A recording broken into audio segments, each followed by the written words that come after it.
کی شخصیت ہے، وہاں کے لوگ، وہاں کے عوام بالکل تعارف اور متعارف ہیں۔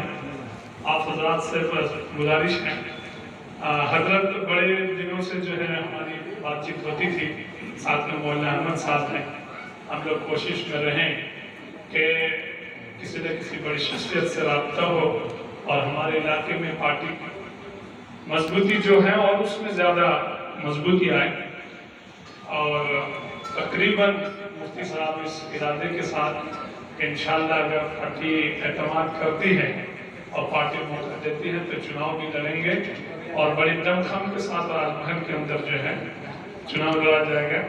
آج چونکہ پردیش اجلاس صاحب آپ کے بیچ تشریف فرما ہے، تو ایک ڈیلیگیشن ٹیم ہم لوگ بیٹھ کے بات چیت کریں گے، کچھ رنیتی بنے گی، اس کے لیے یہاں تشریف لائیں۔ میں ادب و احترام کے ساتھ جناب مفتی رضا الحق صاحب سے گزارش کروں گا آپ تشریف لائیں اور اپنے تاثر کا اظہار فرمائیں۔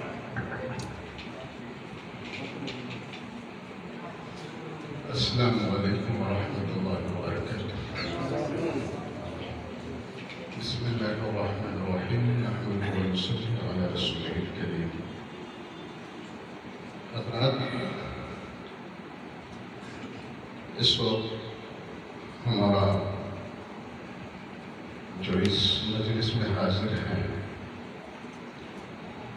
اس سے پہلے بھی یہاں میں حاضر ہو چکا ہوں، اور ہمارے محترم حاجی تنویر صاحب سے میرا تعارف بہت ہی پرانا ہے، اس لیے کہ ہم دونوں کا تعلق درگاہ کیشور شریف فیض آباد یو پی سے بہت ہی پرانا رہا ہے۔ اس حوالے سے آنا جانا ہوتا رہا ہے، لیکن کچھ دنوں کا گیپ ہو گیا ہے۔ اس وقت موقع ملا ہے آپ حضرات کے درمیان اپنے خیالات کو پیش کرنے کا، جس مقصد کے لیے ہمارا یہاں پر حاضر ہوئے ہیں۔ ظاہر ہے یہ مقصد بہت ہی اہم ہے۔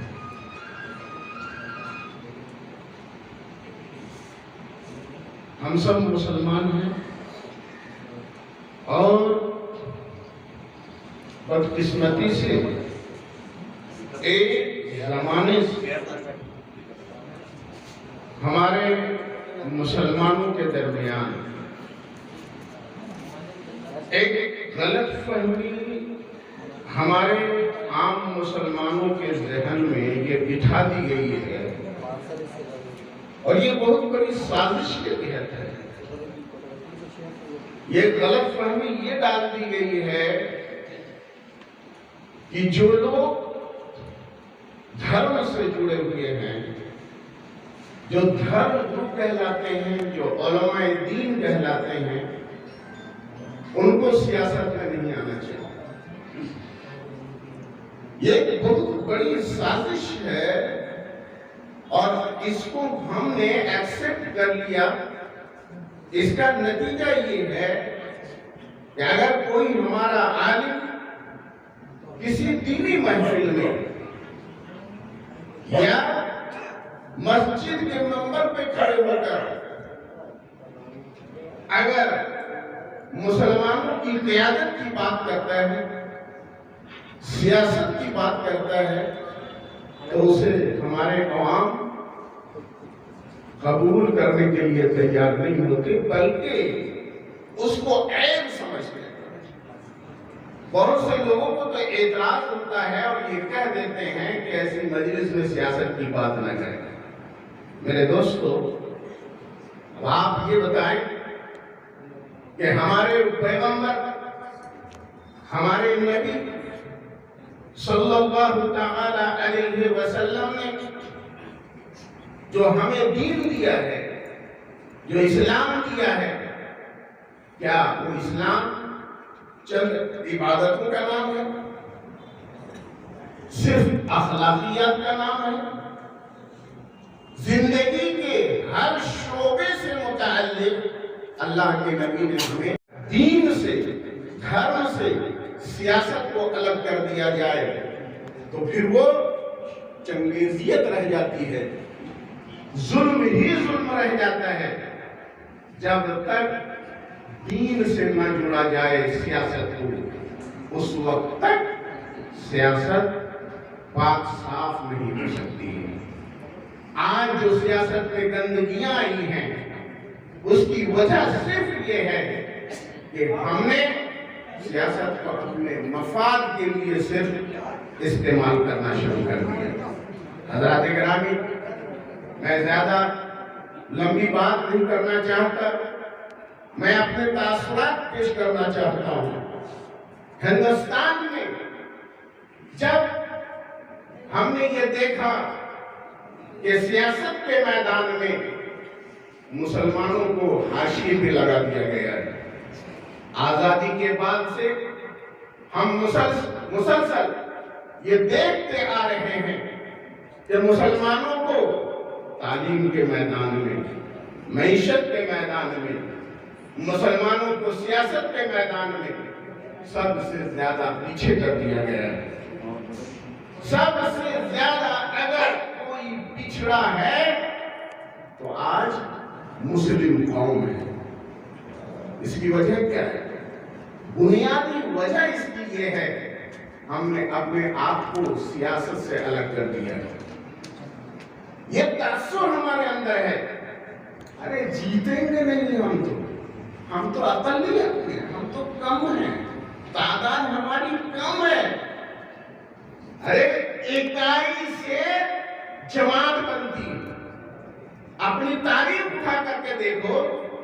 اللہ کے نبی نے جب اپنا پیغام سنایا تھا، انسانیت کا پیغام، ہیومینٹی کا پیغام، سچائی کا پیغام جب آپ نے سنایا تھا تو اس وقت تنے تنہا فاران کی چوٹی پہ کھڑے ہو کر آپ نے صدا لگائی تھی۔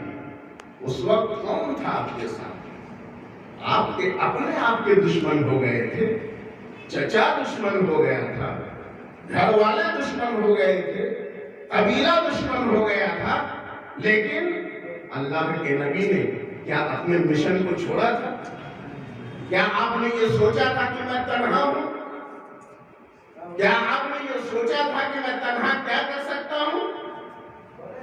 تنہا آپ نے ایک جماعت بنائی، اور ایسی جماعت بنائی کہ جس نے پوری دنیا پہ حکومت کرنا شروع کر دیا، پوری دنیا پہ حکومت کرنا شروع کر دیا۔ تنہا آپ نے ایک جماعت بنائی۔ آج دیکھ لیجیے، آپ غیر بھی نبی پاک صلی اللہ تعالی علیہ وسلم کی قیادت کو تسلیم کرنے پر مجبور ہو گئے۔ ایک عیسائی رائٹر نے، آپ جانتے ہوں گے، مائیکل ہارٹ ایج نے ایک کتاب لکھی، دی 100۔ اس نے اسٹڈی کیا اور تاریخ میں جو سب سے اہم پرسنالٹیز تھی انہوں نے مطالعہ کیا۔ مطالعے کے بعد انہوں نے 100 اہم شخصیتوں کا انتخاب کیا، چنا انہوں نے 100، اور انہوں نے کتاب لکھی۔ اس کتاب کے اندر اس نے سب سے پہلے کس کو رکھا؟ کس شخصیت کو رکھا؟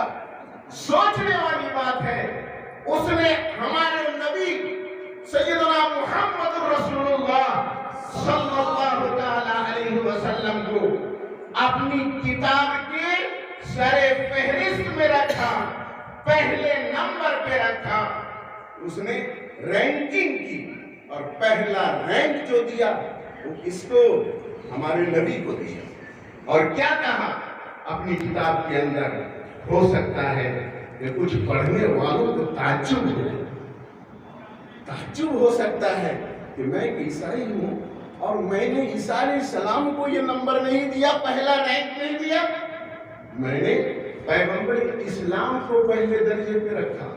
ہو سکتا ہے کہ کچھ پڑھنے والوں کو تعجب ہو، لیکن یہ تعجب کرنے کی بات نہیں ہے، یہ ایک فیکٹ ہے۔